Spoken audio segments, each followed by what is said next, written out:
السلام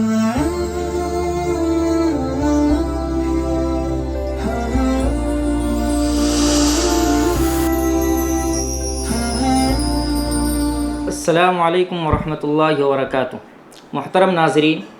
آج پورے ملک میں جہاں ایک طرف لاک ڈاؤن اور تالہ بندی ہے، مہنگائی کا دور دورہ ہے، ایک رپورٹ کے مطابق ہندوستان کے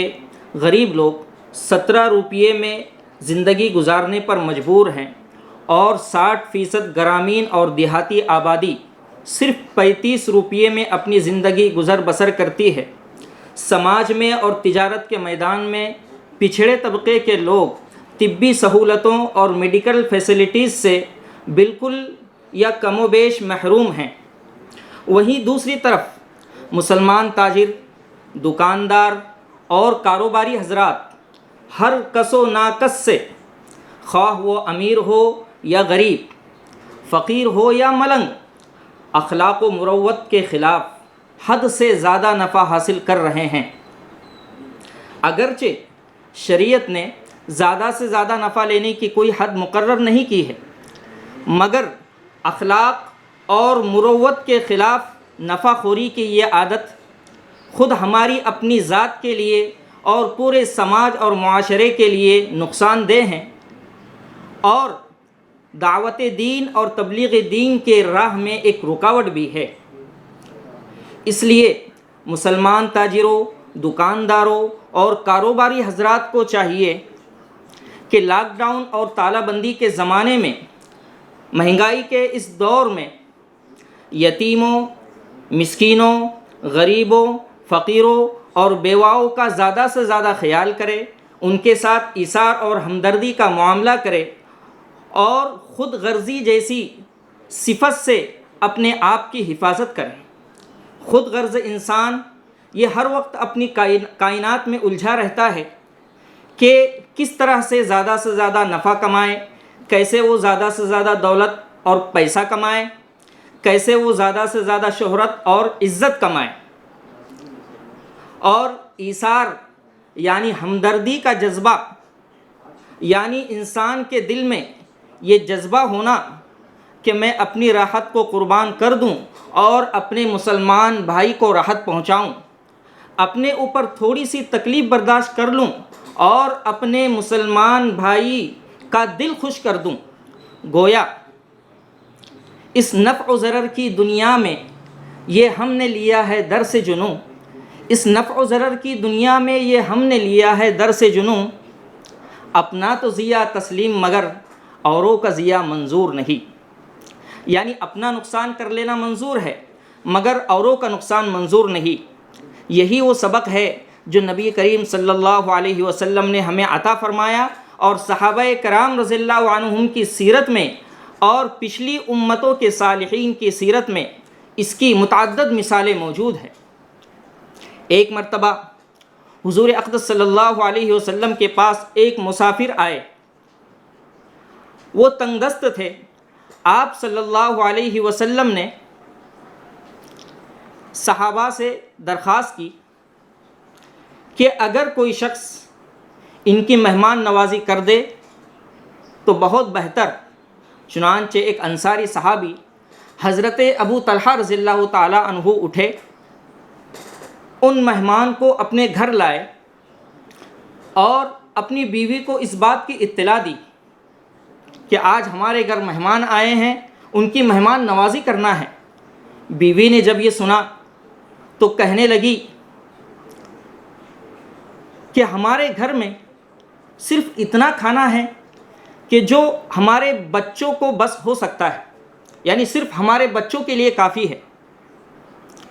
وہ صحابی عرض کرنے لگے کہ کوئی بات نہیں، بچوں کو بہلا کر سلا دینا اور جب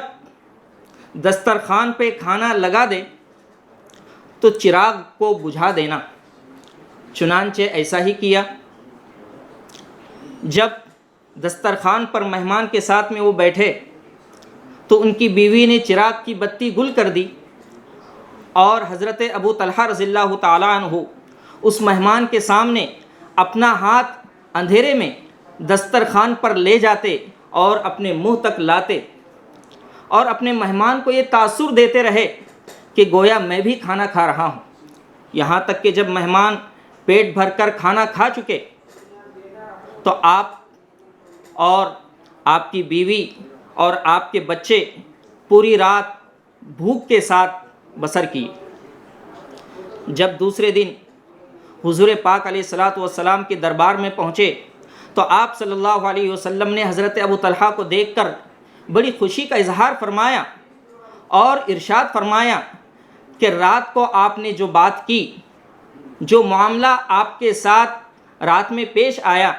اللہ تبارک و تعالیٰ اس معاملے سے بڑا خوش ہوا۔ اور قرآن کریم میں اللہ تبارک و تعالیٰ نے آیت کریمہ نازل فرمائی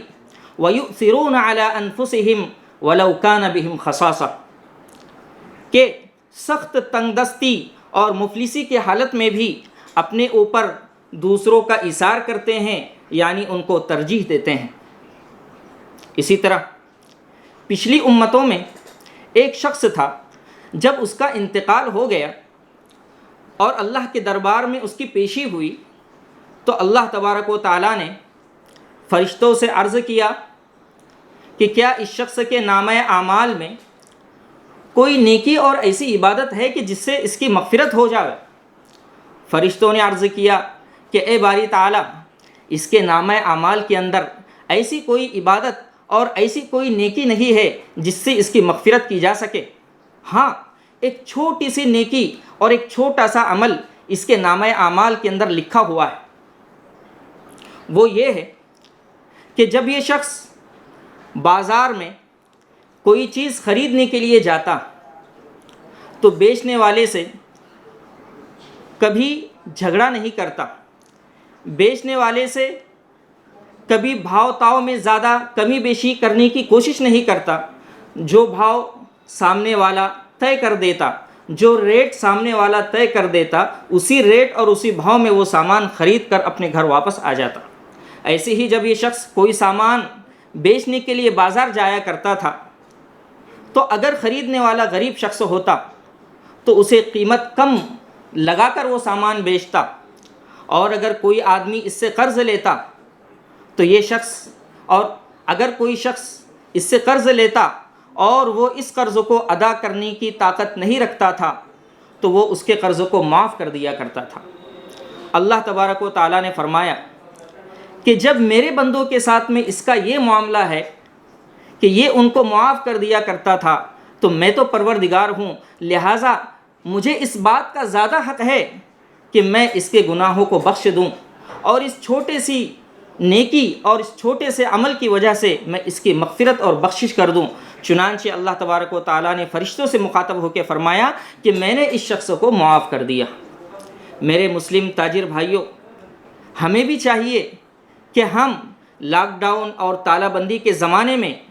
ایثار اور ہمدردی جیسے اوصاف حمیدہ اور اخلاق حسنہ سے اپنے آپ کو مزین کرنے کی کوشش کرے اور لوگوں کو زیادہ سے زیادہ فائدہ پہنچانے کی کوشش کرے، دنیا و آخرت میں کامیابی اور مغفرت خداوندی کے ہم مستحق بن سکتے ہیں۔ اللہ تبارک و تعالی ہم سب کو عمل کی توفیق نصیب فرمائے، آمین یا رب العالمین۔